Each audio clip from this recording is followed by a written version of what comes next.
आशीर्वाद दिला आणि 232 जागा आम्हाला मिळाल्या। आज 1 वर्ष पूर्ण झालेलं आहे।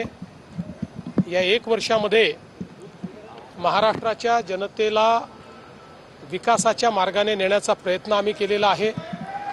महाराष्ट्राचं प्रशासन हे एका इन्स्टिट्यूशन सारखं बिल्ड करण्याचा आम्ही प्रयत्न केला आहे। विकासाची कामं आणि लोककल्याणाच्या योजना या दोन्हीमध्ये कुठेही खंड पडू दिलेला नाही।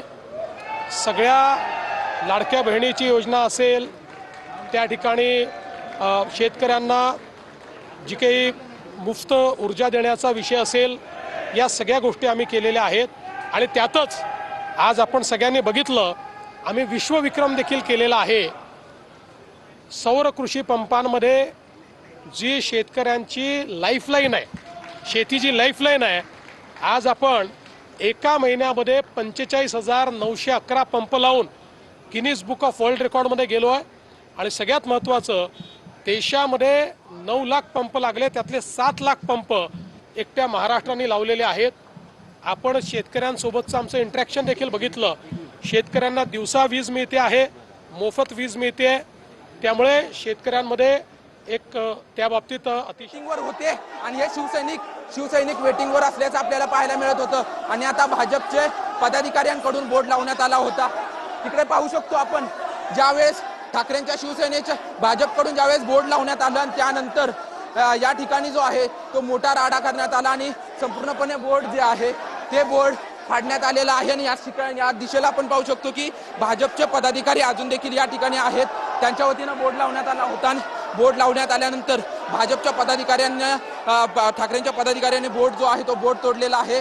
आणि आता भाजपचे पदाधिकारी इथे आहेत आणि हॉटेलच्या बाहेर सर्व शिवसैनिकांना जे आहे त्या हॉटेलच्या बाहेर काढण्यात आलेलं आहे। आणि या ठिकाणी अजून देखील भाजपचे बोर्ड लावला होता, परंतु बोर्ड काढला ना, ती नार घ्यायचे समजलं।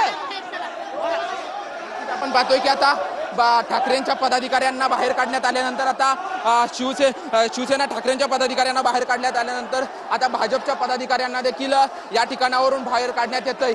गेल्या अनेक दिवसांपासून खरं तर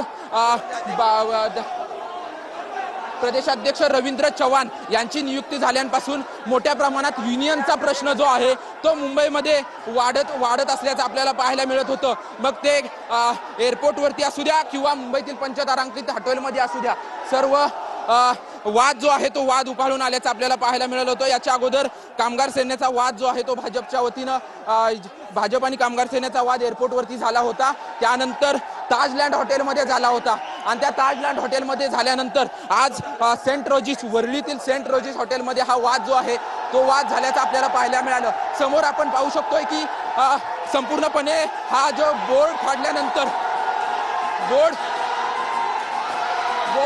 बोर्ड फाडल्यानंतर या साईडला आपण पाहू शकतो राडा मी होऊ देणार नाही, त्यावर कारवाई होईल।